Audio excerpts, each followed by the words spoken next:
Pues eso, buenas tardes a todas y a todos y bienvenidas, bienvenidos a esta nueva sesión de el aula abierta de bioconstrucción que hacemos desde el Instituto ISCLES, desde el ciclo de experto en bioconstrucción. Sabéis que, bueno, llevamos ya unos meses con esta iniciativa que creo que está teniendo buena acogida, que hacemos cada último jueves de cada mes. Con diferentes temas que nos parecen interesantes para, en general, ¿no? No tiene que ser que no están circunscritos o no sean exclusivos para nuestras alumnas y alumnos. Sabéis que tenemos el ciclo de experto en bioconstrucción, que es un curso extenso que tiene 8 talleres prácticos, una serie de material teórico, y bueno, prácticas en obra, etcétera, que va, bueno, dedicado a todos los interesados en bioconstrucción, ya sea como paletas, artesanos que se quieran dedicar directamente, profesionalmente a la construcción sostenible, pero también a técnicos, arquitectos técnicos y, por supuesto, autoconstructores. Estuvimos dando ya, abrimos ya varias de estas charlas sobre la prefabricación en bioconstrucción, sobre aislamientos y eficiencia energética, sobre la rehabilitación de la arquitectura tradicional y vernácula. Y esta tarde os queremos ofrecer la posibilidad de hablar sobre la gestión y la depuración de las aguas grises. Yo creo que es un tema súper importante que siempre está ahí inminente en todos nuestros proyectos, que hay bastante tema, duda, preguntas sobre estas cosas. Hoy tenemos a nuestro compañero Jairo, que es uno de nuestros profesores, el experto, especializado y dedicado de cuerpo y alma al tema de la gestión de aguas.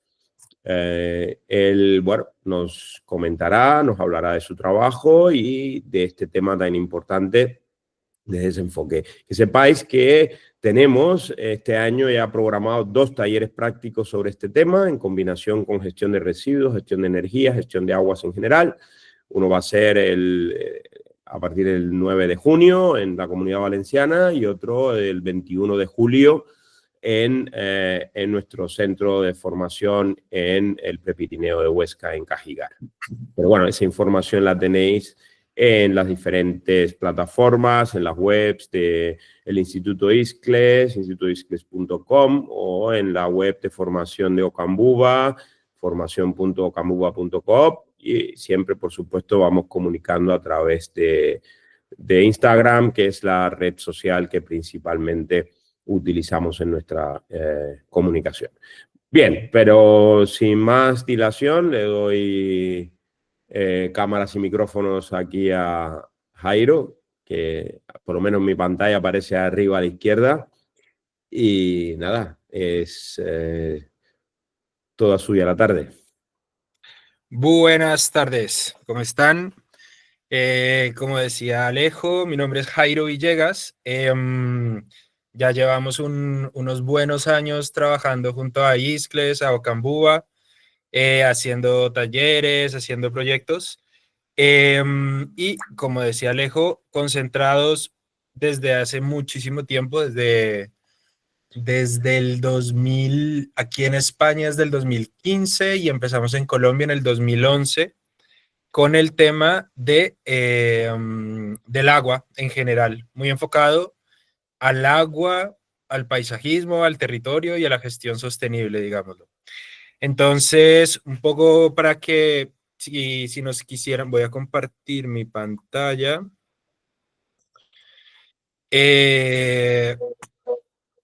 A eso sí, antes que nada, en el momento que cualquiera tenga una pregunta, lo que sea, no duden en encender el micrófono y vamos solucionando dudas sobre la marcha. Entonces, con la cooperativa Paisa llevamos, como les comentaba, aquí en España desde el 2015 y antes ya habíamos empezado también en Colombia y en este momento Paisa está tanto en Colombia como en España. Yo estoy ubicado en Granada y en Colombia están Abril y Natalia, que están una en el oriente y otra en el occidente de Colombia. Entonces, y básicamente lo que nos dedicamos es lo que ven ustedes en pantalla, esa es nuestra web, paisacop.com. Básicamente nos dedicamos a las biopiscinas, hacemos también temas de paisajismo y agua, jardines acuáticos, etcétera, temas de mantenimiento y lo que vamos a hablar en concreto en esta charla, que es el tema del uso sostenible del agua, ¿vale? Entonces,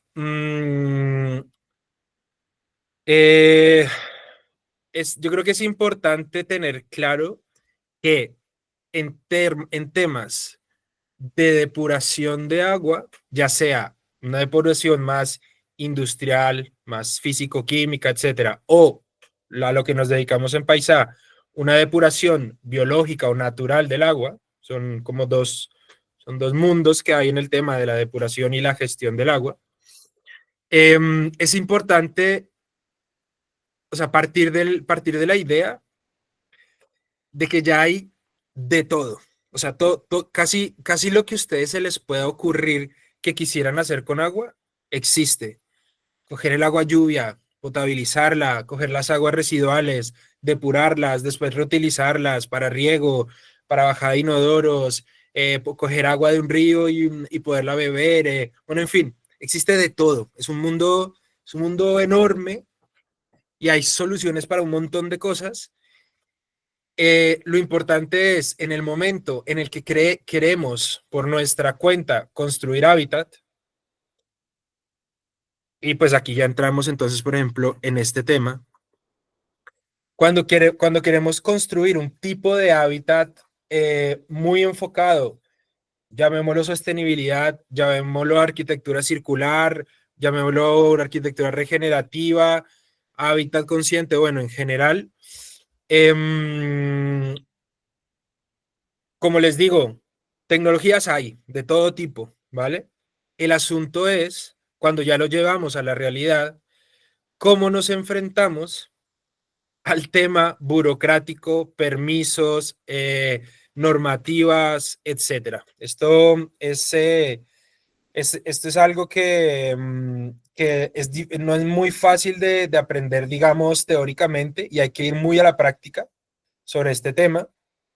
Y por eso quisiera como ayudarles a entender, relacionar las biotecnologías que aplicamos en Paisa para el tema de la gestión del agua, relacionarlos con el tema burocrático al que se van a enfrentar ustedes si se quieren hacer una casita en la mitad del campo, reformar un cortijo, una masía, lo que sea, si quieren incluso una cooperativa de vivienda en medio de la ciudad que haga aprovechamiento de aguas lluvias, etcétera. Van a ver que siempre hay un marco normativo que tenemos que tener en cuenta para este tema, ¿vale? Entonces, ya según lo que ustedes prefieran, nos podemos enfocar más en la parte de describir la tecnología o cuáles suelen ser los trámites que tenemos que solucionar cuando vamos a aplicar cada una de esas biotecnologías, ¿vale? Entonces, lo fundamental que hay que tener en cuenta es cuánta agua deberíamos dar por persona. Voy a quitarlo a ver si alguien no lo ha leído y pregunto, ¿cuánta agua consumimos diariamente? A ver, yo quiero escuchar, vamos aquí, voy a salir y aleatoriamente vamos a preguntarle a Ramón Gómez Alcalá, ¿cuánta agua consumes diariamente? Yo estoy cerca de 275 litros en una familia de 3 personas por día. Vale. Sí. Listo. Un poco menos de 100, ¿no? Sí. Vale. Penja Frein Grote. Hola, ¿estás por ahí? Creo que hay hay, ¿cómo se dice?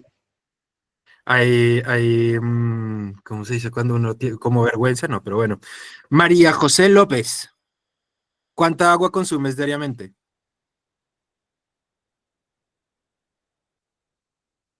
Tampoco, no hay respuesta. Miquel, hola Miquel, ¿cómo estás? Igual es que Miquel, tienen el micrófono cerrado, ¿eh? Que tengan en seguramente cuenta sí. que pueden abrir el micrófono para hablar. Ah, estoy, Fe ya dice, Eugenia estoy en está el en el coche, coche lo siento mucho. y no No, consume agua. quien quiera. O por ejemplo, vi aquí a Nerea Arrizabalaga. Nerea, ¿cuánta agua consumes diariamente? Renata, Sergi, Tomeu, bueno, en fin. Yo no lo sé Un cuánto agua momento, consumo. sí, perdona que Momento. tenía el micrófono. Yo Ok, creo, yo creo que ahora como lo preguntas, que yo vivo en una ciudad y vivo vale, una persona, yo creo que 40 litros, porque me sale el recibo, pero vale. creo que era 40 litros por día. Sí, sí, claro, por ducha y todo esto. Pues ¿Y 40 crees que, litros al día, y crees que eso es mucho o poco? mucho. Porque Mucho. cuando yo voy al campo consumo menos porque ahí no hay tanta agua como la ducha en la ciudad. Vale. Vale, pues que sepas que haces un muy buen uso de agua, consumes poco, consumes poco. ¿Quién más por ahí sabe cuánto consume?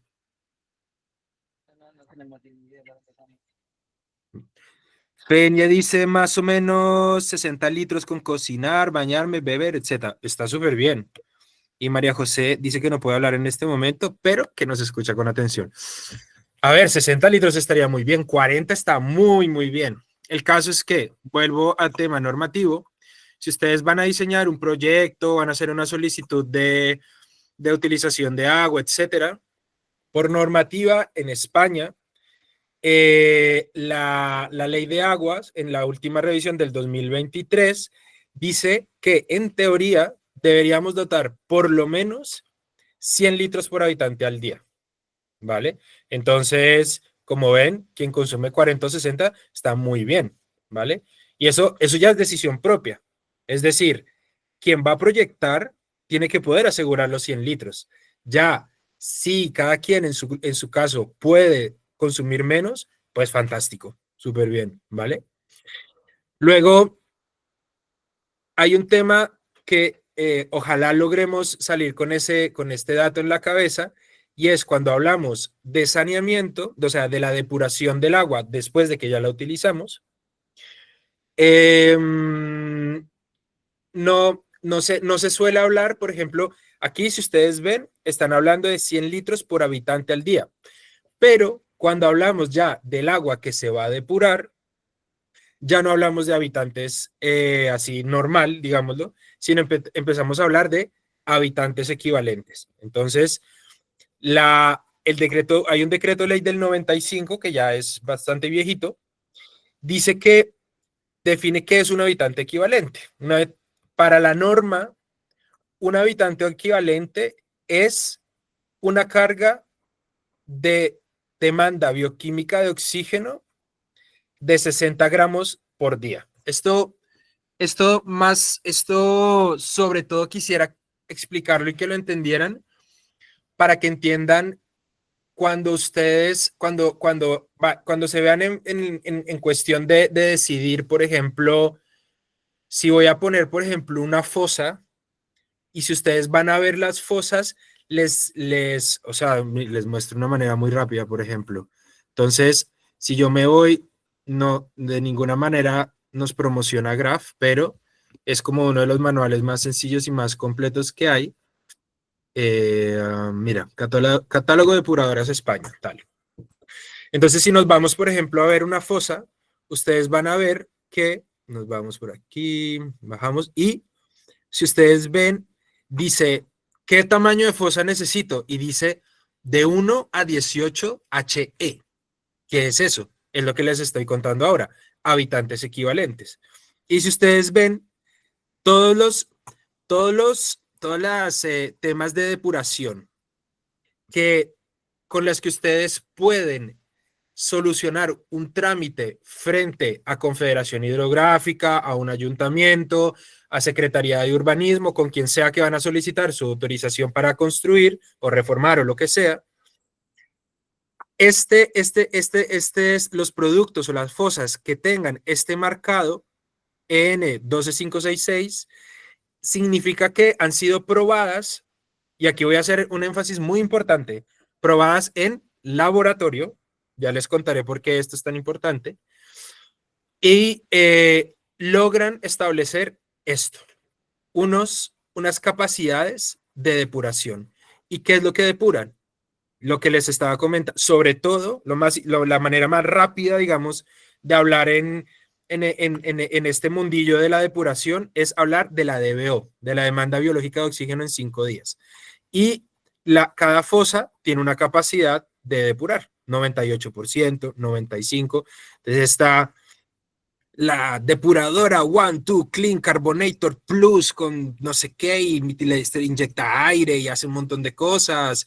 ¿Se acuerdan que les decía que hay temas de depuración como más industrial y más mecánica y con inyección de aire y no sé qué?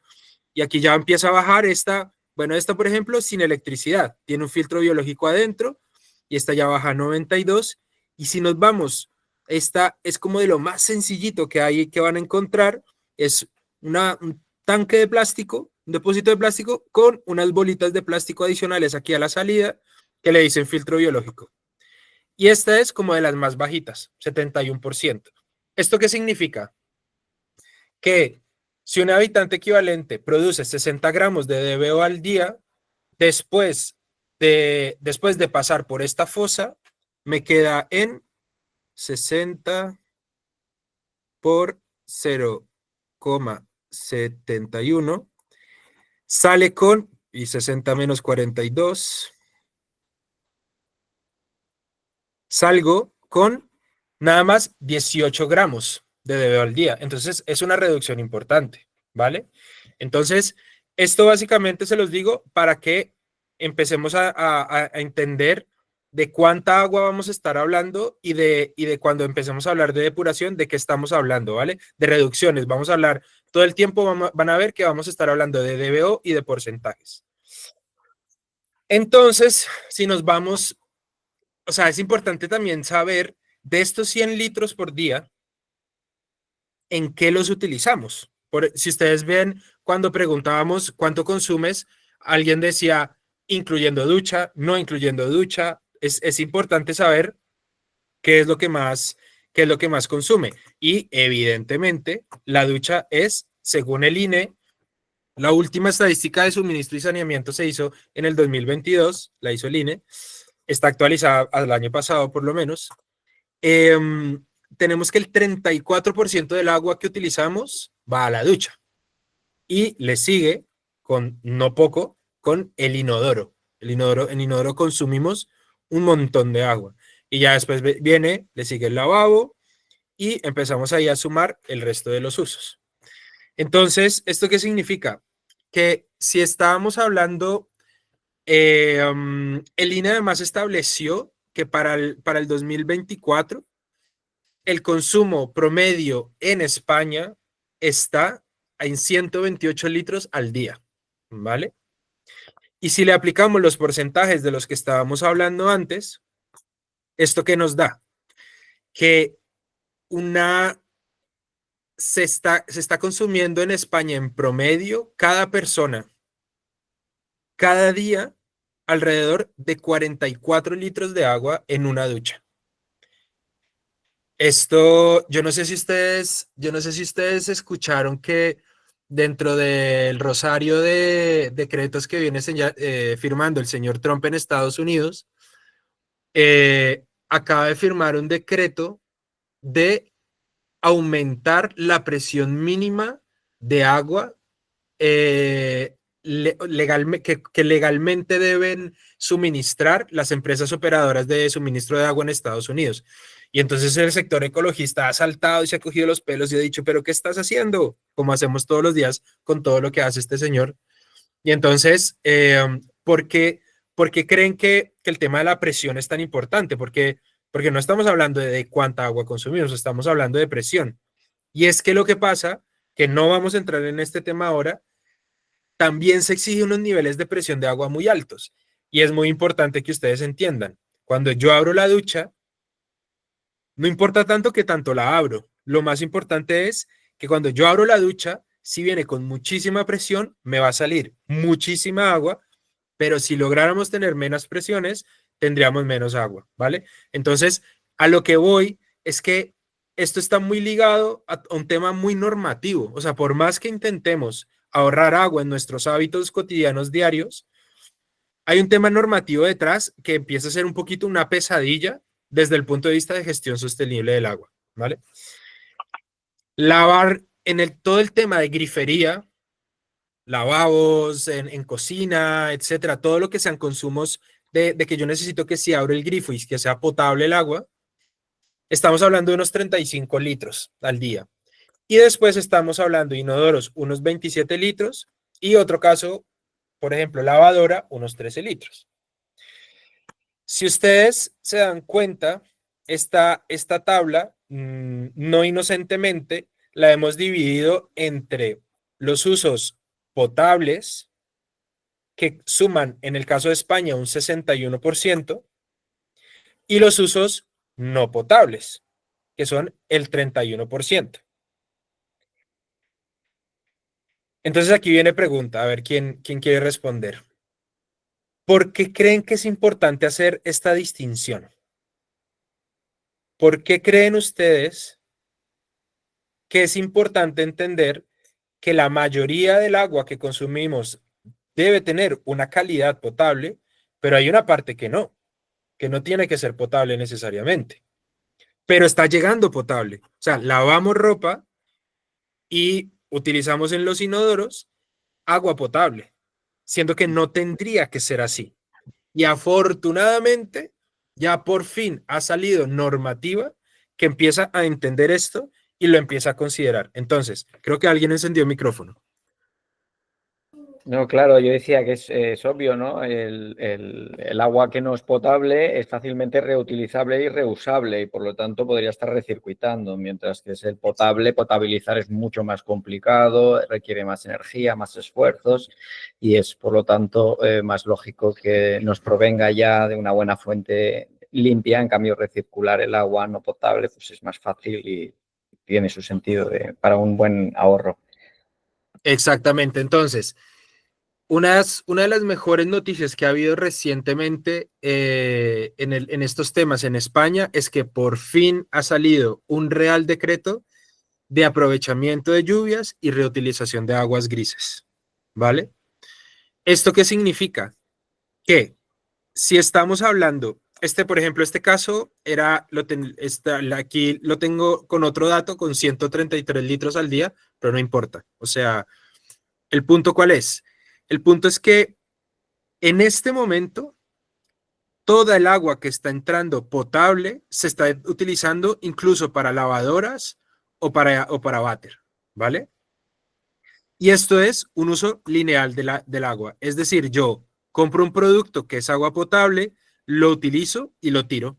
Esto es un sistema lineal, consumista, como lo queramos llamar, ¿vale?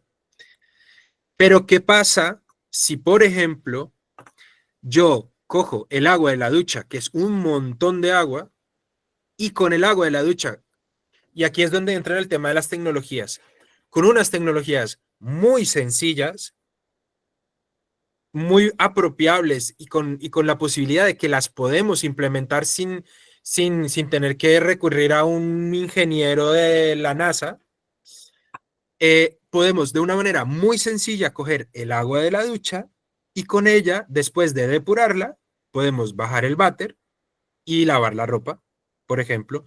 Y ya con este gesto hemos bajado de 133 litros al día a 83, digamos de 100 a 80, como para que no sea tan espectacular la cosa. Estamos hablando de unos ahorros, de unos consumos muy, muy importantes. Y entonces acá estamos hablando de reutilización. Aquí empieza entonces esta bolita, empieza a aparecer esto de los ciclos, de empezar a decir, bueno, ¿por qué no empezamos a pensar que las cosas que utilizamos de pronto no necesariamente después de utilizarlas son basura? De pronto podemos estar pensando en que con unas biotecnologías o con unas tecnologías muy sencillas podemos coger algo que ya utilizamos y convertirlo en recurso para otra cosa. Entonces, aquí es donde estamos ya empezando a tener un pensamiento circular, un pensamiento más cercano a lo que hace la naturaleza, ¿no?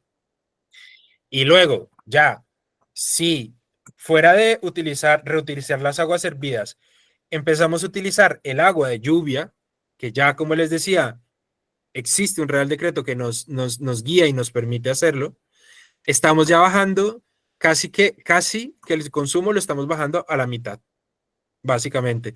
Porque de nuevo, con tecnologías muy sencillas que ustedes pueden ir a comprar al Leroy Merlin, al Big Mat o a la ferretería grande que tengan más cercanas o en internet o en donde sea, ustedes pueden coger agua de lluvia, almacenarla, potabilizarla y utilizarla en casa para un montón de cosas. Y es muy sencillo, realmente no tiene nada extraño. Entonces, si ya empezamos a tener este tema de este tipo de pensamiento en el que yo reutilizo, o sea, veo el flujo de la energía y de la materia, la veo como que yo puedo ir transformando y puedo seguir aprovechando, y el agua de lluvia la utilizo, la aprovecho, la almaceno, pues entonces ahí ya es cuando estamos empezando a cambiar de paradigma de la forma en la que estamos concibiendo el uso del agua. Y, y en este cambio de paradigma es donde obviamente es muchísimo más fácil de aplicar mejor dicho, es más difícil, desafortunadamente es más difícil de aplicar en las ciudades. O sea, como que esto pone en evidencia la insostenibilidad del modelo urbano que se está teniendo en Occidente en general en todos los países. Es muy difícil hacer sostenibles las ciudades que existen hoy en día. Por el contrario, la nueva ruralidad, volver al campo, vivir en sitios de muy baja densidad, pueblos, masías, etcétera, hacer esto que les estoy contando, que es nuestro pan de cada día en Paisá, y se los digo de conocimiento de causa, es muy, muy, muy probable. Y es muy posible e incluso económicamente empieza a tener mucho sentido, ¿vale? Pero, como les contaré más adelante, hay que saber lidiar con el tema de la burocracia y la normativa, porque desafortunadamente España está en un retraso normativo brutal. Es impresionante. Yo soy de Colombia y hacemos este tipo de proyectos también en Colombia.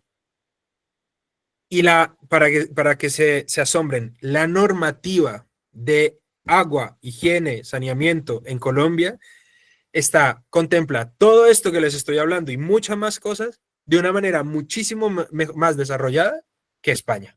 España está súper atrasada en este sentido. Lo que empieza a dar un poquito de, digamos, de esperanza en este sentido es que, bueno, no sé si llamarlo en esperanza, es lo que la realidad de la situación del agua está empujando y empujando y empujando a las entidades encargadas de este tema, confederaciones hidrográficas, Ministerio del Medio Ambiente, etcétera, los está empujando porque el tema de la crisis del agua no está dando tregua, y o cambiamos todo este tema, este marco normativo, o esto no va para ningún lado. Y afortunadamente, o sea, diciéndolo, por ejemplo, en el caso específico de Granada, de la cuenca hidrográfica del Guadalquivir, es súper emocionante y súper bonito. Nosotros, por ejemplo, Paisá es una cooperativa sin ánimo de lucro, es decir, nuestro objetivo, sí que vivimos de esto, pero nuestro objetivo es empujar este tema para adelante, para que sea cada vez más accesible a más gente. Y ha sido muy bonito encontrarnos con funcionarios dentro de la cuenca hidrográfica que están interesados de que esto funcione. Y nos apoyamos y empezamos a hacer cada vez más proyectos y se lo muestra y ya hemos logrado mostrarlo a nivel de Junta de Andalucía y lo vamos moviendo y moviendo. Y yo creo que entre más gente lo conozca y más lo apliquemos y sobre todo más se vaya midiendo, o sea, como verán, vamos a empezar ahora a hablar de humedales y nosotros vamos midiendo la DBO que sale de nuestros humedales. 2, 3, 15 miligramos por litro, cosa que vienen los de Confederación Hidrográfica y nos dicen, esto es increíble y ojalá todo el mundo estuviera pudiendo aplicar estos sistemas. Entonces, aquí vamos a pasar entonces a las biotecnologías que utilizamos en Paisa. Vale, hasta ahora, ¿alguna pregunta?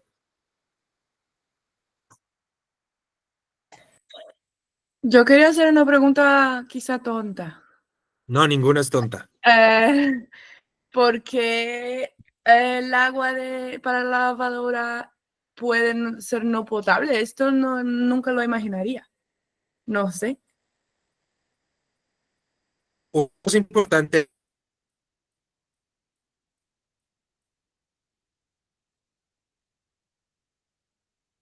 Entonces, ¿esto qué significa?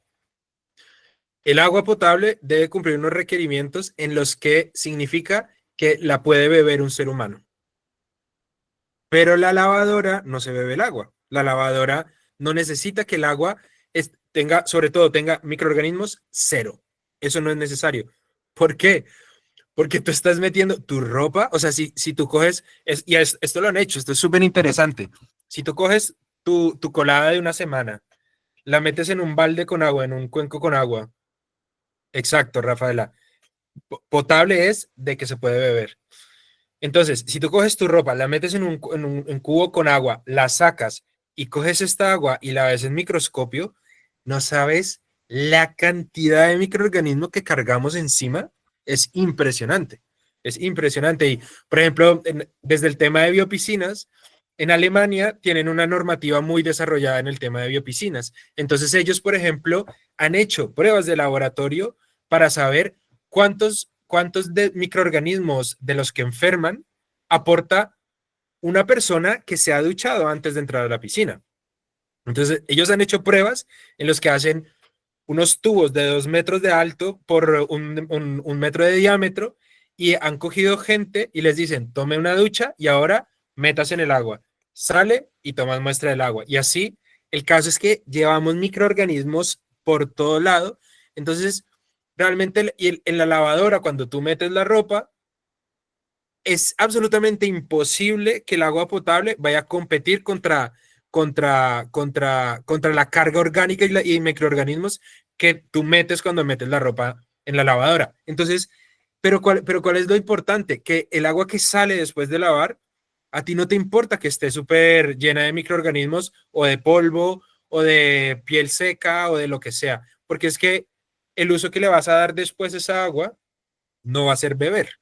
Entonces, ni la lavadora necesita que el agua esté potable, la ropa que vas a lavar ya viene muy contaminada de microorganismos y el agua que sale no te la vas a beber. Entonces, en esa etapa, en esa secuencia de pasos, de ninguna manera es necesario que sea potable. Es decir, con microorganismos cero, con un nivel de dureza, con un nivel de pH, etc. Si necesitas que, por ejemplo, pues que tu agua no esté sucia, tú no puedes lavar con agua sucia, ¿vale?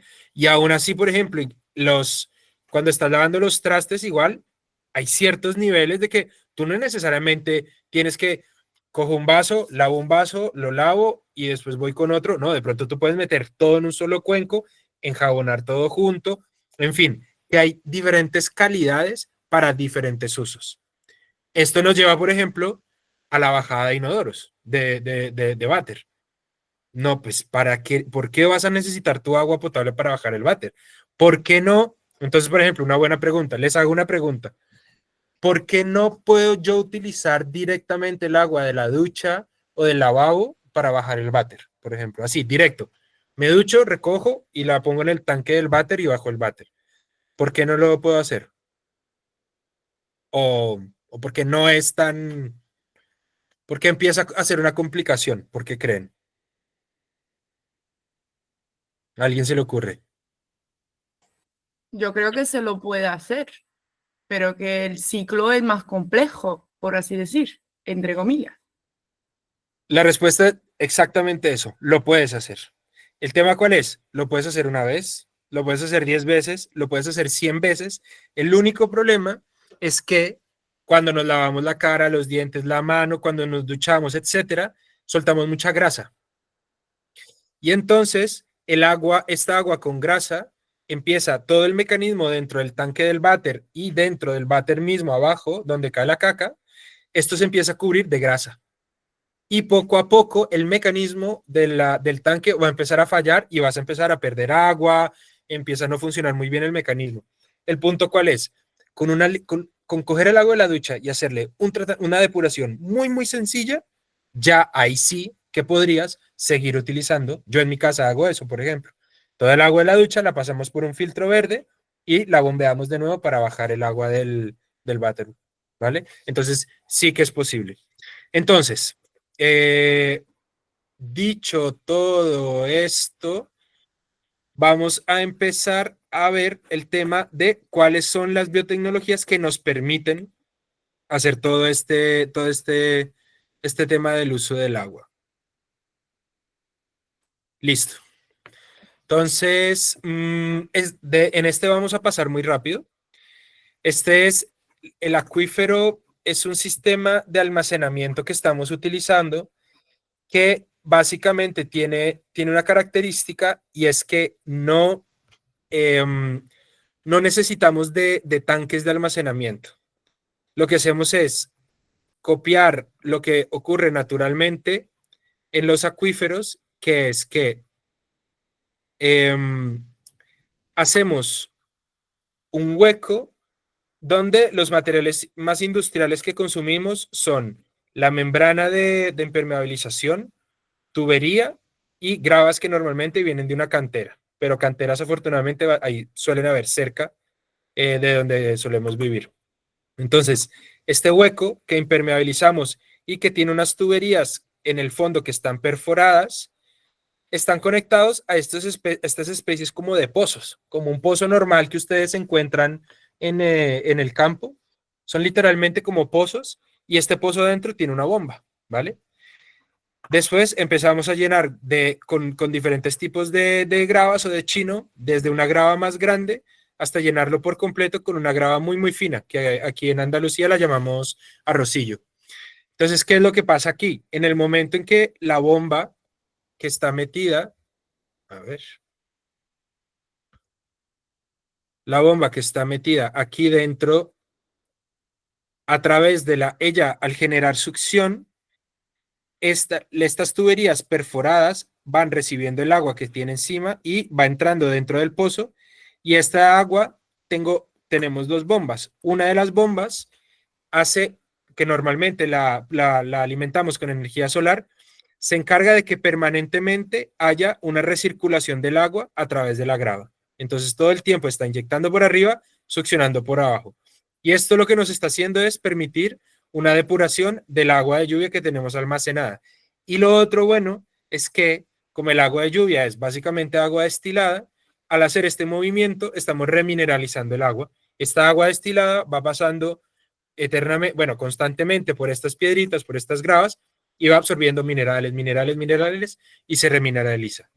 Y la otra bomba está conectada a un presostato, algún sistema automatizado, para que cuando yo abro un grifo en casa, se genera la demanda y salgo de este almacenamiento de agua que da un agua de una calidad espectacular, la paso por algún tipo de desinfección sencilla, como les decía, que lo pueden comprar en cualquier ferretería, en cualquier, en internet, en muchos sitios lo pueden comprar, que solemos utilizar una última etapa de filtrado y desinfección por ultravioleta, que la ultravioleta no aporta, la luz ultravioleta no aporta nada al agua, simplemente está haciendo el efecto del sol concentrado en unas lámparas que están metidas dentro de unos tubos, y con esto lo que hacemos es que inactivamos el DNA de los microorganismos que no queremos, de los patógenos, de los microorganismos malos. Entonces, aunque yo me trague cualquier microorganismo que me pueda llegar a dar disentería, pues no se va a poder reproducir, entonces no va a poder tener un comportamiento parasítico, entonces no me voy a enfermar. Y después de eso termino de presurizar y envío a la casa y voy a consumo, ¿vale? Esto es un ejemplo de una biotecnología. Esto es para almacenar agua de lluvia y suministrar mi casa con el agua que necesito para consumir. Después de que ya tengo el agua para consumir y específicamente yo puedo decidir, de pronto esto no tiene que ser una sola línea, de pronto pueden ser dos, donde tengo la potabilizada y la sin potabilizar. Yo, por ejemplo, aquí tenemos una línea que va al baño y a la cocina y tenemos otra línea que es para todo el resto, para, ¿qué sería? Ducha y riego, por ejemplo. ¿Vale? Y después de que ya utilicé el agua, ¿no? Entonces, la biotecnología que solemos utilizar en Paisa son los humedales depuradores. Entonces, dentro, dentro de los tipos de humedales depuradores que utilizamos, los más comunes son estos que están a continuación, que son los horizontales, ¿vale? Donde, que es una especie, mira, aquí se ve, este por ejemplo esto es en una escuelita sostenible en Colombia, donde este es el baño de esta escuelita y de este baño el agua sale, aquí hay lavabo, hay váter, etcétera. El agua sale y este es el humedal depurador, ¿vale? El que está aquí. Que claro, en Colombia podemos utilizar plantas muchísimo más, o sea, plantas grandes, llamativas y aquí en España se utilizan otro tipo de plantas. El punto es que un humedal depurador de flujo horizontal es básicamente una excavación que tiende a tener una relación de más largo que ancho, o sea, es como un rectángulo, digámoslo, donde siempre se mantiene un nivel de agua y el agua suele estar aquí dentro desde que, o sea, una gotita, desde que entró aquí en esta parte del inicio, se demora más o menos 5 días en hacer todo este recorrido y salir por acá, ¿vale? Si recuerdan lo de las fosas, hay fosas que van al 95%, que tienen inyección de aire, tienen un motor que mueve el agua, se llaman de oxidación total porque no permiten que los lodos se queden abajo, etcétera, etcétera, etcétera, etcétera, ¿no? El caso es que nosotros, por el mismo costo de comprar una fosa de oxidación total para una vivienda de 3 personas, hacer un hueco, meter la fosa, cubrirla, ponerle la electricidad, etcétera, y ponerla a funcionar y tener un efluente con el 95% menos de contaminación, o sea, con solo un efluente con solo el 5% de la contaminación original, lo mismo podemos hacer con una fosa chiquitita, muy, muy, muy sencilla, de 600 euros o menos, frente a una fosa de oxidación total que vale como 3.500 euros. Ponemos una fosa chiquitita para hacer un pretratamiento y después de eso vamos al humedal y tenemos exactamente el mismo rendimiento del 95% o más de depuración que se tendría con una fosa tecnológica. ¿Qué no tiene la fosa tecnológica que sí tienen los humedales? Servicios ecosistémicos. ¿Qué servicio ecosistémico? Fijar CO2 del ambiente, aportar humedad al ambiente y muy, muy importante, crear hábitat para especies que están perdiendo sus hábitats originales. Entonces es muy bonito en nuestros humedales ver cómo en el proceso de desertificación del sur de España, o sea, aquí en Andalucía, van desapareciendo humedales y los tritones se quedan sin un lugar donde vivir, etcétera. Y es muy bonito ver cómo en nuestras biopiscinas, en nuestros humedales, etcétera, esas especies están encontrando un refugio donde vivir. Entonces, cuando los clientes nos preguntan, ¿pero por qué pongo un humedal y no una fosa? Les decimos, te cuesta lo mismo poner la fosa. Si tú quieres, pon una fosa. Pero una fosa no es un humedal. O sea, tú no estás creando nada con una fosa. Estás solucionando un problema. Aquí creo que hay una pregunta. Sí. CF.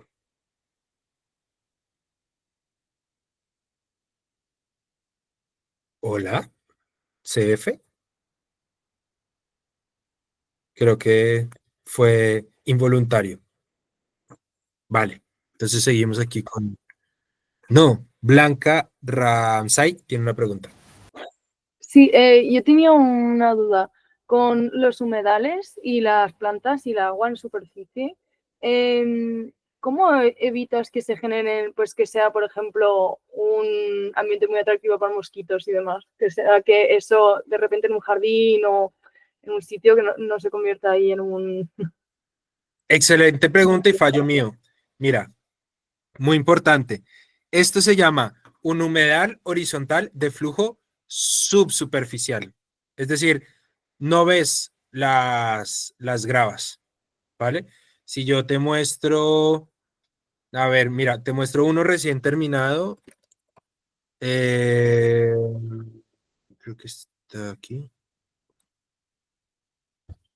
A ver, mira, para que te hagas, muestro rápidamente. Mira, entonces ahí lo estamos excavando. Esos somos José, Juan y Jairo.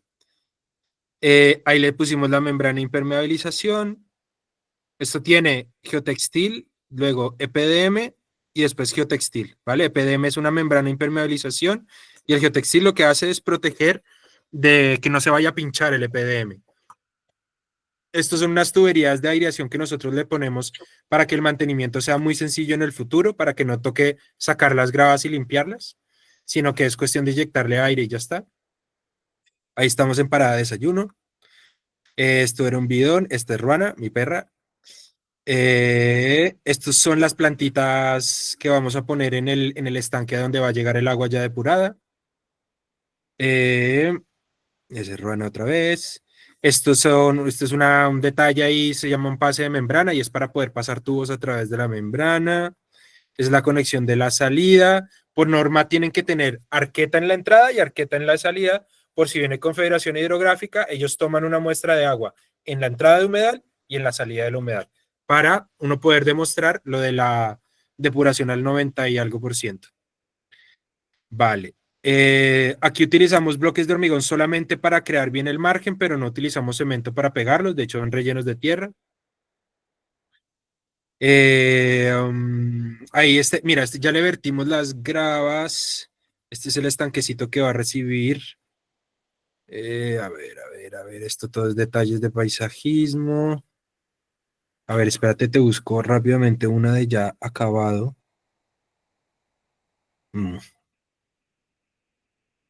Para mostrarte lo que te quiero decir. Bueno, lo importante que te quería mostrar es que el agua siempre va bajo la superficie de las gravas, ¿vale?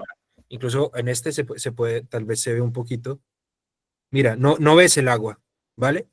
Entonces, si no hay agua, los mosquitos no pueden poner huevos. Y si no pueden poner huevos, no hay larvas y no hay reproducción de mosquitos. Entonces no hay enfermedades de transmisión de vector de mosquito, ¿vale? Los hay, este tipo de humedales, los hay con lámina de agua a vista. Pero exactamente por lo que tú has comentado, es por lo que son, digamos que no tienen muchos fans en este mundillo, precisamente, ¿vale? Y una cosa muy importante que porfa tengan en cuenta. Típica pregunta es, ¿qué plantas limpian el agua? Entonces la respuesta es, las plantas no limpian el agua. O sea, es muy importante que cuando esto empezó en el 93 con el profesor Reed en Estados Unidos, todo este tema de los humedales, que irónicamente Reed significa caña, el doctor Caña. Entonces, en un principio los humedales se solían llamar sistemas de fitodepuración, pero hoy en día se tienden a llamar más biodepuración o humedales directamente, porque se ha demostrado que donde se produce la depuración del agua es en la biopelícula que crece, mira, aquí lo pone, en la biopelícula que crece alrededor de cada una de las piedritas del agua, perdón, cada una de las piedritas del humedal, estamos reproduciendo microorganismos. Y son esos microorganismos los que se están encargando de eliminar patógenos, o sea, microorganismos buenos, eliminan microorganismos malos, y fuera de eso, los microorganismos tienen una capacidad de hacer algo que de hacer algo que es romper moléculas. Romper moléculas a nivel industrial o tecnológico es muy complicado y muy caro. Los microorganismos lo hacen súper sencillo. De una manera, los tenemos que agradecer enormemente porque un microorganismo tiene la capacidad de coger una molécula compleja, por ejemplo, de fosfato. A ver, no sé si ustedes saben que cuando se fertilizan los campos se suele utilizar una cosa que se llama NPK. Significa que tiene nitrógeno, fósforo y potasio sueltos. En la naturaleza no se encuentran así sueltos normalmente. A veces si uno tiene una huerta, tiene que sembrar leguminosas porque la leguminosa tiene una relación simbiótica en las raíces con un tipo de microorganismos que les ayudan a coger los nitratos en ¿nitritos o nitratos? Bueno, moléculas complejas de nitrógeno en la tierra y estos microorganismos rompen la molécula, sueltan el nitrógeno y las plantas se lo pueden comer. Aquí pasa exactamente en los humedales, pasa exactamente lo mismo. Y en las biopiscinas y etcétera, y en la depuración biológica en general. A ver si les muestro rápidamente. Ya son las 6:55. Como siempre, hablo y hablo y hablo y se me empieza a ir la olla. Chin, chin. Este es un cartelito que me encanta. Ya nadie lo conoce, muchos lo conocen. Esto se llama La vida en microecología del agua dulce, la vida en la biopelícula. Entonces, todos estos son microorganismos a escala real que los hemos visto. Les muestro rápidamente.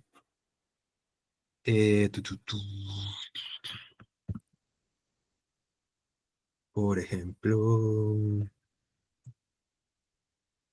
no, plancton, perdón. Videos, plancton. Por ejemplo, el que más me gusta es este. Siempre les muestro este. Vean qué bonito. Esto es un tipo de rotífero que están en un medio acuático, comiendo y comiendo y comiendo y comiendo, están chupando, chupando y pasan pequeñas partículas y ellos van consumiendo y filtrando, consumiendo y filtrando, consumiendo. Comen bacterias, comen viruses, comen nutrientes, comen partículas y tienen una movilidad espectacular. Y siempre me gusta poner esta parte en la que, o sea, para que ustedes vean que esto es un mundo espectacular. ¡Pum! Se asustaron y se escondieron. O sea, tienen unos niveles de movilidad y de reacción y son unos organismos vivos increíbles y nos hacen el favor de depurar el agua. Gratis, imagínense eso. Lo único que tenemos que hacer es hacer un hueco, impermeabilizar, poner piedras para que ellos crezcan sobre las piedras o una biopiscina para que crezcan sobre las plantas y ponerles agua y darles comida y ya está. Y nos hacen el favor de depurar. Pregunta. Renata. Sí, Jairo, perdona, ¿de dónde sale el agua para depurar? ¿Para qué depuramos esta agua? Perdona, que me he perdido todo este proceso. Vale, son La residuales, son de las casas, viene de tu casa. ¿Y dónde va? Al humedal. ¿Y qué hace humedal? ¿Para qué el depura? ¿Para lavar o para ir a jardín o para qué son depurados? Para lo que tú quieras. Con el humedal puedes tener, o sea, según el tipo de humedal, tú puedes tener agua, puedes coger agua de la ducha y de la, no sé, sí, de la ducha y de la lavadora, no, sobre todo de la ducha, por ejemplo, y muy sencillamente la limpias y con eso puedes utilizarlo para la lavadora, para el váter y para regar y tal. O puedes cogerlas todas las aguas mixtas, todo, inodoro, con caca, con orines, con grasa, con jabón, con todo, y lo pasas por un humedal y después con esta agua puedes regar o puedes bajar el váter de nuevo, por ejemplo, y así tienes un ciclo cerrado de agua fluyendo. Según como tú lo diseñes, puedes hacer lo que quieras con esto. Vale, es esta agua que previamente aprovechamos en casa para depurar, para después aprovecharla, por ejemplo, para jardín o para volver a casa. Sí. Vale, Sí. vale, gracias. Sí. Vale. Creo que había una pregunta más. A ver. En el chat. Bueno, se me perdió alguien más había preguntado algo. Bueno, sí, hay varias preguntas, Jairo. ¿Tienes a Ramón? Una preguntita, no sé si ha visto la mano que he levantado. Quería decir, el tema de, ¿es necesario tener un decantador de grasas? sí. Porque, Sí. ¿no? Por lo que Sí, estabas sí, explicando, sí. parecía como que ibas directamente ya al humedal y se encargaban No, las gravas de hacer el filtro, pero yo tengo entendido que siempre tiene que haber, ¿no? sí, Sobre todo si haces... siempre previo a un humedal, ya las 7, ya siempre previo a un humedal, siempre hay un pretratamiento. Ojo, un pretratamiento puede ser tan sencillo como un colega que se llama Rafa en Aragón, que tiene un filtro de de grasas súper guapo, que coge un tubo, lo llena con paja. Y esto le sirve para detener las grasas. Maravilloso. O sea, pretratamiento. Otro colega, ¿han visto los cubos estos de pintor que son cuadrados que tienen una rejilla para que cuando uno pinta pueda exprimir el rodillo? Bueno, con esto se hizo una criba para parar, por ejemplo, toallitas y cosas antes de... Hay 1000 tipos de pretratamientos, trampas de grasa, fosa decantadora, hay un montón de pretratamientos, pero lo importante en este nivel, en este momento, es que entiendan que siempre antes del humedal hay algo de pretratamiento, ¿vale? Es importante. Ahora, dicho esto, en términos generales, porque hay sistemas de humedales, hay por ejemplo un sistema que lo llaman humedal francés, que no necesita nada, pero esto ya es nivel NASA de los humedales, son muy, muy, muy buenos, pero necesitan un nivel avanzado de conocimiento tecnológico. Y ahí alguien había preguntado, es que no sé dónde veo las preguntas, ¿dónde está el chat? Jairo, tienes el chat abajo a la derecha, está el bocadillo. Ahí, y ahí tienes ya un par de Un preguntas. montón. Filtro de grasas con paja, pero se degrada rápido. Claro, es un tubo grande y simplemente cambias la paja cada tanto. Sí, tienes que estar cambiándola cada rato, sí, eso sí. Si llueve, está lleno de agua. Vale, eso está chévere. Si el humedal tiene algo muy, muy bonito y es que cuando empieza a llover, pues entonces lo que hace la lluvia es que nos va a diluir la concentración de lo que se está depurando en el humedal. Entonces al final estás diluyendo concentraciones, o sea, le viene bien las lluvias al humedal depurador, ¿vale? Entonces no es un problema. Bueno, voy a seguir, seguro van a surgir 18,000 preguntas del tema de la tecnología. No las vamos a poder, aquí no va a ser suficiente tiempo para que ustedes entiendan por completo la tecnología, para que lo entiendan bien. Inscríbanse Pero bueno, al curso Jairo, que vamos a hacer en junio. ¿Sí? exactamente, eso iba a decir. Exactamente, sí. En presencial tenemos la oportunidad. Ahí tenemos un Exactamente. taller en junio y otro taller en julio y quedan plazas. Nos encerramos en una habitación y yo hablo durante 8 horas seguidas, durante 3 días, y entonces ahí ustedes aprenden todo. No, mentiras. Construimos un humedal, hacemos cosas muy divertidas, sacamos el microscopio, miramos microorganismos, ¿vale? Y finalmente hay una cosa que estamos haciendo ahora mucho que se llama humedal de vertido cero. Nosotros le decimos el humedal antiburocracia. ¿Por qué? Porque del humedal horizontal que les estaba explicando, o por ejemplo, miren, este es el humedal vertical. El humedal vertical es como más tecnológico, es como el primo tecnológico o el primo, digamos, este es el más sencillito, el horizontal, y el vertical es como el más tecnológico, porque va por tandas, necesita una bomba, tiene 1 metro de altura, el agua va de arriba hacia abajo, nunca está completamente lleno, se llena, se llena, se llena, se vacía, se vacía, se llena, se vacía, se vacía, pero tiene una capacidad de depuración impresionante. Ocupa la mitad de área de la que ocupa un horizontal. Un horizontal, así a números rápidos, para si lo quieren ustedes como para decir, por ejemplo, yo quiero poner un horizontal en mi casa, ¿cuánta área tengo que dejar? Ponle a grandes rasgos 4 metros cuadrados por persona. Y 5 personas, 20 metros cuadrados. Que sea más largo que ancho. Así como para hacerlo muy sencillo. El horizontal es más chiqui, se puede poner, puede no tener plantas incluso, puede estar cubierto con una tarima, puede estar en un patio de un edificio en medio de la ciudad, etcétera, y tiene una capacidad de depuración increíble. Pero lo que tienen en común estos, miren cómo se ponen, por ejemplo, algo que estamos haciendo mucho últimamente es que hacemos estos al final del humedal, ponemos estos estanquecitos que con los nutrientes que vienen en el agua, lo que les decía es que los microorganismos rompen las moléculas y hacen disponibles los nutrientes, pues las plantas acuáticas se ponen felices y espectaculares. Entonces, pero muy importante entender que estos humedales depuradores entra agua con un 100% de carga orgánica y sale agua con un 5% de carga orgánica. Lo mismo en el horizontal. Entra 100% de carga orgánica, sale 5%. Miren, esto es ahí en Iscles, esto lo hicimos en un taller, este humedalito que ven aquí. Y el humedal de vertido cero, la característica que tiene es que todo lo que entra se queda aquí dentro. ¿Por qué?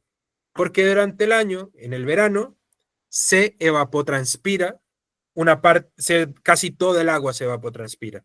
Entonces, aquí esta grafiquita es como explica muy bien el tema. Entonces, durante los meses de octubre, noviembre y diciembre, nos entra agua de lluvia y nos entra agua de la fosa, ¿vale? Y durante el verano, esta gráfica no es en realidad, esta gráfica es evaporación. Entonces, en invierno no evapora y se nos almacena el agua en el humedal de vertido cero, y en verano evaporamos un montón y baja la cantidad de agua en el humedal. Entonces, un humedal de estos Uy, alguien me está llamando. Ahora no. Entonces, así es un humedal de vertido cero en invierno que se ve súper guapo, tiene lámina de agua. Como es invierno, no hay mosquitos, entonces no tenemos el problema de que se reproduzcan en la lámina de agua. Llega la primavera, cortamos las plantas. Durante el verano, las plantas, la primavera, podamos las plantas, vuelven a crecer, y esto es justo antes de comenzar el otoño, donde las plantas han vuelto a crecer. En el verano se evaporó todo el agua, pero en otoño empiezan las lluvias de nuevo y empieza otra vez el ciclo en el que vuelve y se llena, viene el verano y se vacía, vuelve y se llena y se vacía. Pura evaporación, nada de llamar camiones cisterna para que te vacíen tu fosa, para que cojan el agua y la tiren en una depuradora cercana, con suerte, es lo que nos dicen. ¿Quién sabe dónde la tiran? El caso, ¿por qué lo llamamos el humedal antiburocracia? Porque como todo lo que entra se queda aquí y no sale nada, no hay vertido. Y si no hay vertido, no hay permiso no hay solicitud de autorización de vertido, no hay control de cómo está el rendimiento de mi humedal o mi fosa, y de si me está cumpliendo o no me está cumpliendo con la depuración que debe cumplir. No vienen a medir caudales, no, nada. Viene todo, entra aquí, aquí se queda. Y eso ahora, por ejemplo, en Granada, donde el acuífero bajo Granada está en estado crítico, en este momento la Confederación Hidrográfica no está dando en la Vega de Granada absolutamente ningún permiso de vertido. Es decir, vivienda aislada, gasolinera, hotel, restaurante, nadie puede poner una fosa y verter, perdón, nadie. Todo el mundo tiene que, sea lo que sea, hotel, restaurante, gasolinera, lo que sea, coge sus aguas residuales, van a una fosa, y tiene que ser una fosa de almacenamiento, donde tiene que venir un camión, no sé, 20, 30, 40 veces al año a vaciarla. O haces un humedal de vertido cero, almacenas tu agua y que las plantas se evaporen, y no tienes que llamar a nadie a que se lleve el agua para ningún lado. Bueno, esto es un poco las biotecnologías que estamos utilizando en Paisá. Si se meten en el Instagram, ahí tenemos procesos constructivos, pueden ver fotos, bueno, hay de todo, ¿vale? Y entonces, ahora sí quisiera abrir entonces a que viéramos unas preguntas, y intentaré resolverlas, pues mostrándoles fotos de proyectos o lo que sea, para ver así como, para que yo me calle un ratico y tengamos más interacción. Mira, ya por ejemplo aquí hay preguntas. Las aguas grises de la cocina y de la ducha se pueden verter directamente en un terreno para regar plantas sin pasar por un humedal. Respuesta: legalmente no. Que tú lo pudieras hacer, o sea, probable, o sea, desde un punto de vista científico y de ingeniería sanitaria, puede ser que sí. O sea, yo no lo veo improbable. Ahora, legalmente no lo vas a poder hacer y yo no te puedo recomendar que lo hagas, ¿vale? Y sobre todo hay que tener mucho cuidado con el agua de la cocina, porque tiene muchas grasas. Y de las cosas que a la naturaleza más le cuesta depurar y digerir son las grasas. La grasa tiende a pegarse a toda la arena, a la tierra, a todo. No sé si alguien ha regado un huerto con agua que salga directamente de una cocina. Hay un momento en que tú riegas y el agua deja de penetrar dentro del sustrato y se empieza a escurrir por encima porque se impermeabiliza con las grasas. Entonces es siempre por lo menos una trampita de grasas y ojalá un humedalillo. Y es que, o sea, miren, para que se hagan una idea, un humedal para 3 personas, lo estamos haciendo aquí en Andalucía, más o menos de 6 metros cuadrados. El trozo de PDM vale 400 euros, 5 sacas de grava a 20 euros cada una, vale 40 euros el porte con el camión, te gastas, no sé, 80 euros de tubería. Estamos hablando de que con, no sé, con 600, 800 euros te montas un humedal para tu casa. Entonces tampoco es que sea una cosa inviable, ¿vale? Luego, si no utilizas productos químicos y tienes cuidado con la... Ah, sí, ahí respondió Rubén. Celia, he hecho una zanja con triturado de madera y allí vierto el agua con las plantas que quiero regar alrededor de la zanja. No uso químicos, pero no sé si puede ser demasiada materia orgánica concentrada.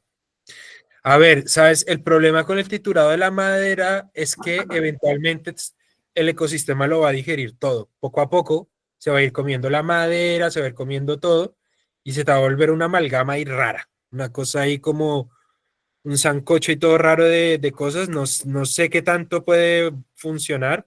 Y luego siempre hay una cuestión de tamaño. Dependiendo del tamaño de la zanja, pues te va a funcionar mejor o peor. Entonces, eso es imposible tenerlo en cuenta.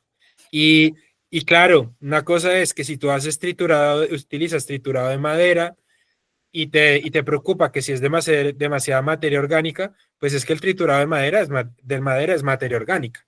Entonces, y luego también hay que ver qué tipo de madera, porque si son maderas europeas no hay problema, pero hay maderas de los países de Colombia o de sur de África y etcétera.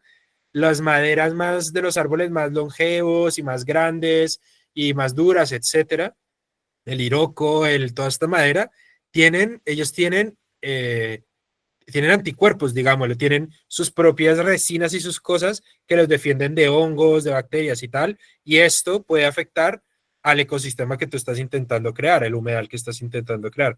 Así que no puedo decir que sea un fan de utilizar triturado de madera para hacer un humedal. Hombre, yo creo que no es un humedal en ese caso, sino lo que está haciendo es un compostaje, le está metiendo el agua a la casa y de vez en cuando tendrá que limpiar eso. Cada cierta cantidad de meses, sacar todo eso, compostar y volver a poner nuevo. A ver, supongo que más o menos funcione. A ver, lo que pasa es que el nivel de control ahí es mínimo. Puede funcionar, claro. Porque bueno, sí. Yo me imagino que lo que comenté sería, es viruta de madera, todo lo que tenemos en el campo, que tiene poda, etcétera, trituras la poda, trituras todo eso, los wood chips, que los utilizarás en el compostaje, etcétera. Y bueno, es algo así, pero bueno, lo que está haciendo es un compostaje, una aceleración de compostaje, ¿no? O algo así. Que, eso bueno, está interesante, sí. Que más o menos funcione. Vale. Mira, y lo que decías, Alejo, que el triturado se composta y se puede ir renovando. Eso está súper interesante. No sé si puedo tener problema con esto que comentas de las grasas. Vale. Pues, pues mira, si es para compostaje, yo creo que no hay problemas, porque yo según entiendo, las grasas aportan en el proceso de compostaje, porque al final tienen un montón de nutrientes. Entonces, igual y no sé, ya realmente yo ahí ya me salgo de mis conocimientos, no lo sé. Vale, esa será mi respuesta. Si el humedal de vertido cero puede sustituir a la fosa cerrada, ¿qué pasa con la materia orgánica que sale del inodoro? Eso es lo maravilloso del asunto. Los microorganismos degradan la materia orgánica, rompen moléculas y lo hacen disponible para las plantas y las plantas crecen, crecen, crecen y consumen y consumen y consumen y se convierte en biomasa. Entonces, conviertes caca en biomasa con la que puedes compostear tu huerto, tu jardín, etc. Si optamos por colocar una fosa de oxidación total, el sistema funcionaría igual, sustituiría el humedal, pero no tendríamos los... Pues ya lo que estás haciendo es hacer una jardinera que estás regando con agua que sale de una fosa de oxidación total. Es decir, no, pues entonces no necesitas impermeabilizarla, no necesitas que tenga un flujo controlado, no tiene que entrar en entrada y salida, ¿no? O sea, bueno, o sea, ya directamente la fosa de oxidación total, coge el agua y riegas y ya está, directamente. No hay necesidad de poner un humedal después.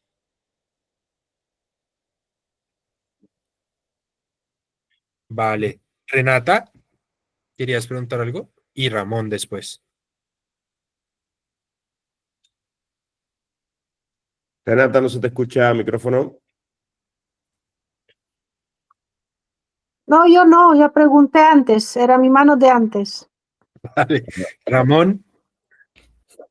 Vale, ¿tiene algún sentido, no sé, por ejemplo, hacer una depuración con humedal de aguas grises y después el agua excedente bombearla para una biopiscina? ¿O tiene una No. calidad muy importante la biopiscina? ¿Tienen que tener dos sistemas separados? ¿O cuál sería la fórmula más eficiente o menos? Tienen que ir sí o sí dos sistemas separados, ¿no? No, de ninguna manera. O sea, después de más de 10 años estar haciendo biopiscinas, les digo, es muy difícil, muy, muy complicado. O sea, una biopiscina que funcione bien y que no sea un dolor de cabeza de mantenimiento, necesitas un nivel de conocimiento y de capacidad de diseño brutal. Eso sí que es, digamos que eso es la física cuántica de la depuración biológica del agua, ¿vale? Es súper, súper complicado. Y te doy la respuesta que suelo dar en estos casos, que es cuando, cuando medimos los parámetros, por ejemplo, estábamos hablando de DBO. DBO miligramos por litro, que es lo mismo hablar de partes por millón. En la biopiscina medimos muchos de los nutrientes, los medimos en partes por billón, con B. Es decir, estamos hablando de que la concentración de nutrientes es 10.000 veces menor que en las aguas residuales. O sea, todo es de una finura y de un nivel de balance, de una complejidad que, o sea, últimamente las biopiscinas que estamos diseñando directamente dentro de o sea, si el cliente tiene presupuesto para almacenar el agua de lluvia que va a necesitar la biopiscina durante el verano para compensar la evaporación, si el cliente lo puede instalar un depósito para almacenar todo el agua de lluvia que vamos a necesitar, hacemos la biopiscina. Si no, no. Por dos razones fundamentales.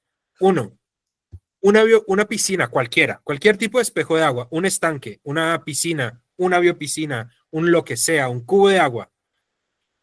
En Andalucía, en buena parte en la Andalucía en proceso de desertificación.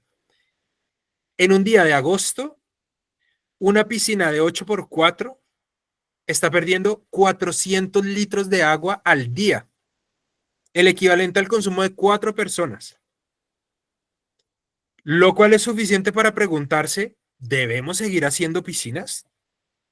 No, o sea, por más natural que sea, por más biológica que sea, por más hecha en bioconstrucción, por lo que sea, pero estás gastando 400 litros de agua al día. Pregunta 1. Respuesta: no, es que vamos a recoger el agua de lluvia y entonces con eso vamos a compensar la evaporación y entonces lo que estamos haciendo es cogemos el agua de lluvia del invierno, la almacenamos, la utilizamos en verano, compensamos la evaporación de la biopiscina y con eso estamos aportando humedad al ambiente. Vale, me convenciste. Si es así, lo hacemos. Y además, porque el agua de lluvia es básicamente casi que agua destilada, donde tenemos unos niveles de nutrientes bajísimos y así sí que va a funcionar bien la biopiscina. Queriendo decir que aguas grises depuradas, incluso estamos teniendo en Andalucía problemas con el agua de grifo de los sitios donde el agua viene de pozo. ¿Por qué? Porque se están sobreexplotando los acuíferos por toda Andalucía, entonces en verano baja el nivel del agua en el acuífero y es como cuando tú haces el mismo café con 3 cucharadas de café y le pones o más agua o menos agua. En invierno tiene más agua, entonces te sale un café americano. Y en verano es menos agua y te sale un espresso italiano. Entonces, el agua de pozos en las ciudades está teniendo unas subidas de nutrientes en los periodos de verano altísimas. Entonces, incluso con agua que la normativa dice que es potable, estamos teniendo problemas en las biopiscinas. Yo creo, Jairo, es el tema de las biopiscinas, por eso precisamente aquí nos hemos centrado más en la depuración de las aguas grises. Habría que tocarlo en profundidad porque creo que hay un mito alrededor del tema de la biopiscina. Incluso en la creencia de que voy a hacer algo más barato, más mejor, porque es más natural. Y es complejísimo. Porque, claro, yo estoy replicando la naturaleza en un poco de agua donde tengo unos movimientos de temperaturas, de profundidades, de cosas que prácticamente está constantemente en desequilibrio. Yo tengo que lograr equilibrarlo porque la principal creencia o idea de una piscina es un agua transparente. Y cuando Exacto. estamos esperando el agua transparente, conocemos de las piscinas, la típica piscina la neurotípica piscina, que es azul y transparente. Ahora, ¿cómo reproducimos eso en la naturaleza? A ver, ¿en qué estanque, en qué laguna, en qué sitio vemos el fondo, a no ser en una playita del Caribe, ¿no? Que esté limpia. Entonces, claro, ¿cómo hacemos eso? De manera natural y bio. Creo que eso es un tema, ¿no? No sé qué puedes decir de eso. Pues que después de nuestra experiencia de 10 años, más nuestros colegas que llevan 30 años haciéndolo, etcétera, entre más al sur estés, más complicada se vuelve la cosa. Entre más al norte estés, se vuelve más sencilla la cosa. ¿Por qué? Porque tus periodos de baño, tus periodos de verano son de 1 o 2 meses en los que tienes temperatura para meterte. O sea, cuando hace frío es muchísimo más fácil tener una buena calidad del agua. Nosotros estamos teniendo temporadas de baño de 6 meses y se vuelve una cosa súper complicada de gestionar. Luego, lograr la calidad del agua y que el mantenimiento no se vuelva una pesadilla, como te digo, es dentro del tema de depuración biológica de agua, física cuántica. Nosotros lo estamos logrando hacer, pero después de un montón de investigación y de relacionarnos con colegas y errores, etcétera. Bueno, ahí lo estamos logrando y aún así piden mucho mantenimiento. Y 2 cosas más. Uno,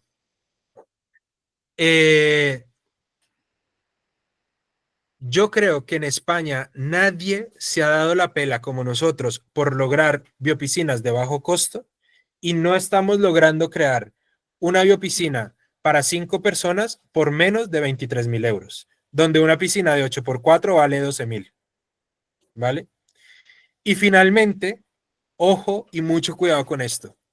Quien diga que haga un taller o una formación para hacer biopiscinas de 1 semana, 2, 3, 4, me da igual, miente.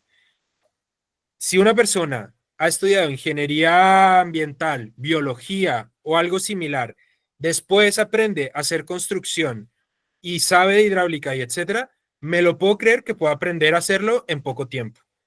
Pero, por ejemplo, en Colombia están empezando a aparecer un montón de gente que dice que hace biopiscinas, y no voy a decir públicamente quién, pero no sabes la cantidad de clientes que nos llaman a decir, ayúdennos, porque este vino y dice que sabe hacer biopiscinas y tengo un problema en casa ahora.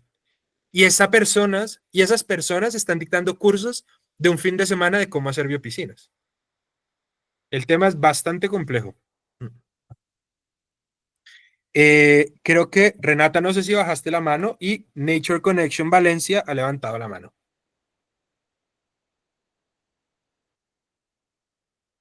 Tienes el micrófono apagado, creo. Sí, ya. Hola Jairo, un gusto. Está muy linda la charla. Muchas gracias. Nada, yo comentar dos cosas rápidas. Yo tengo oxidación en casa ahora mismo. Y comentarte que el agua que sale, no sé si funciona mal o algo, en un principio es un buen filtro. Lo compré aquí en Riubert, que es una empresa que guay. Y nada, comentarte que, o sea, el agua sale bastante sucia y sobre todo lo que tiene mucho es sal. Vale. Sal, ¿ok? Sodio. ¿Por qué? Porque aquí en casa se utiliza mucho todo sodio, o sea, el pipí es sodio, los jabones son sodio, nosotros, pues lo que, ¿sabes? Comemos mucho sodio, ¿no? Entonces este agua, claro, yo llevo viviendo aquí 5 años con oxidación. He intentado usarla en árboles cítricos, por ejemplo. Los cítricos aguantan bastante bien el tema del sodio, pero otro tipo de árboles no soportan este tipo de agua, ¿vale? Es que me ha sonado un poco lo que has dicho antes de que si tienes oxidación no hace falta biofiltro. Yo no creo. Y huerta imposible. Sí que empecé intentando usarla para huerta, pero es demasiado sodio y demasiados sales. Entonces yo creo que sí que es necesario después de oxidación un biofiltro en caso de que quieras realmente utilizar esa agua. A ver, si tienes cítricos que aguantan la sal está bien, pero si no, yo creo que sí que es necesario. Y luego, es complicado. La oxidación total parece que fuera súper sencillo y es también muy, muy complejo. Y lo que tú estás diciendo me lo dijo exactamente el encargado en Confederación Hidrográfica del Guadalquivir del tema de fosas y vertidos. Lo dijo él, yo ya no le creo a ninguna fosa de oxidación total. Dicho por él, una persona que va su día a día a decir, midiendo parámetros de fosa de oxidación total a fosa de oxidación total. Entonces, por ejemplo, con él y con otra gente de la Junta de Andalucía, estamos montando unas jornadas de divulgación acerca de humedales para que los técnicos lo conozcan y tal, porque según él ve que la única solución de solucionar problemas como el tuyo es agregando una etapa de humedal, que sí tienes, sobre todo hay una cosa muy importante, la fosa de oxidación total, si no, y aquí volvemos al comentario que les dije en un principio, de que todas esas capacidades de depuración están medidas en laboratorio, en situaciones controladas, donde alimentan la fosa con una carga orgánica constante. En el momento en que la carga orgánica varía, fines de semana, una semana no estás, otra semana sí estás, una semana estás solo, otra semana vienen 3 personas, tal. Cuando varía la carga orgánica, la fosa de oxidación total se sale de control. Yo creo que la fosa de oxidación total tiene una buena cosa, que es el tema de que pues todo lo que es sólido, toda la historia, pues la dispersa, y eso está muy guay. Porque el agua, sale agua y, o sea, de verdad sí que sale un poco sucia, un poco marroncita, pero sale todo líquido, eso está guay. Pero sí que entiendo que sí que es necesario si quieres utilizar esa agua ya en un parámetro tipo huerta, porque, a ver, el sistema es guay, o sea, es increíble. Todo lo que gastas en esto lo puedes gastar en los árboles, y si tienes una huerta al lado es fantástico. Claro. Así que creo que sí. Y luego otra cosa que quería comentar es que también he estado leyendo mucho sobre el tema del filtro de grasas. Por ejemplo, nosotros aquí no usamos filtro de grasas. Y claro, en la filtro, sí que cuando la compré sí que lo recomendaban, pero no usamos. Y sí que hay algunas diferentes opiniones sobre el tema del filtro de gasas. Tú sí que has aseverado que es súper necesario. Supongo que dependiendo del tipo de humedal que pongas luego, pero por ejemplo aquí en el sistema de oxidación total no tenemos y o sea, yo no noto ningún tipo de problema en este sentido, ¿vale? Y nada, solo eso. Hasta Guay, luego. guay. No, lo de la trampa de grasas, ojo, es si vas a tener un humedal después. Si tú simplemente vas a tener un sistema de tratamiento con fosa de oxidación total después, no lo veo necesario. Ahí lo único que recomendaría es que si tengas unas tuberías grandes de 110, ojalá 125, porque el problema va a estar entre la vivienda y la fosa de oxidación total. Ahí a las tuberías casi que le empieza a salir como colesterol, digamos, que se van tapando. Y si pones un chiquitito de 90 o de 75, se te puede llegar a tapar el tubo. Pero si pones 110, 125, es solo importante tener en cuenta eso. De resto, si tú vas a fosa de oxidación total, y de nuevo, hay fosas de oxidación. Un momento que mi perra se enredó con un cable. Ah, no, ya. Hay fosas de oxidación total que sí son muy buenas. Y si tú tienes unos hábitos muy estables, de que siempre vive la misma gente en casa, de que viajan poco, de que la cosa es como muy estable, una fosa de oxidación total puede funcionar muy, muy, muy, muy, muy bien, pero son muy susceptibles a las variaciones.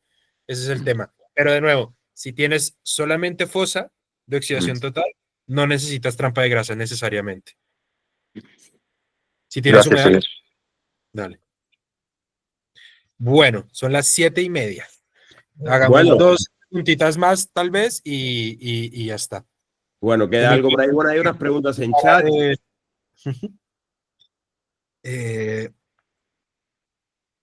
Oh, mira qué interesante. Que el tema del exceso de sodio se podría resolver usando jabones hechos con potasa. Vale. Aquí se Sí, refiere. también lo hemos estado investigando también, pero al final es un poco complicado. Claro, entonces, bueno, y lo que dice Celia, el tema es, si tú tienes problemas con el potasio, entonces lo guay es que en el humedal entra, las plantas de humedal tienen la capacidad de tolerar estos niveles de carga orgánica y pueden romper los enlaces de moléculas complejas de potasio y puede llegar a ser lo que esté disponible como nutriente para las plantas que están después, o incluso las del humedal. Jairo, muchas gracias. Listo, Leo. Muchas gracias a todas, a todos por las preguntas, por el debate, por haber estado aquí con nosotros esta tarde. Sabéis, bueno, que seguimos.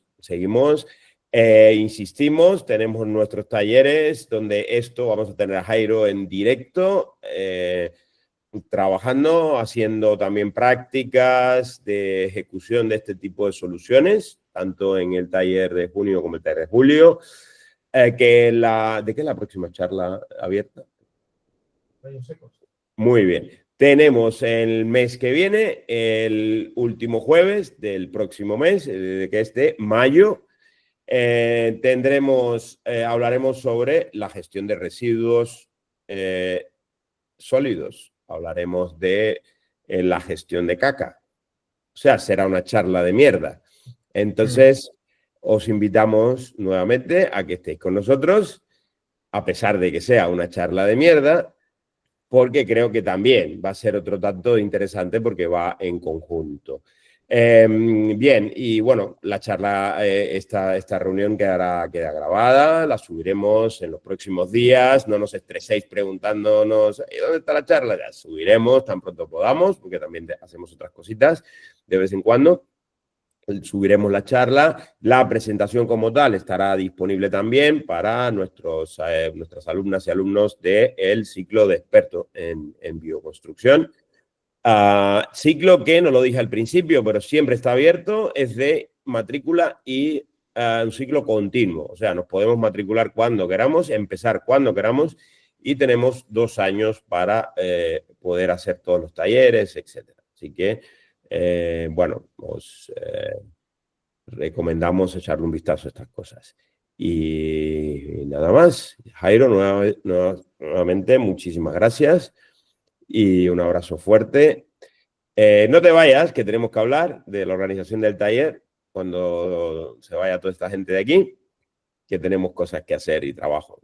Y nada, pues nada, buenas tardes y hasta la próxima. Chao, hasta luego. Chao, muchas gracias. Chao, buenas tardes. ¿La tuya conexión se queda también? Alejo.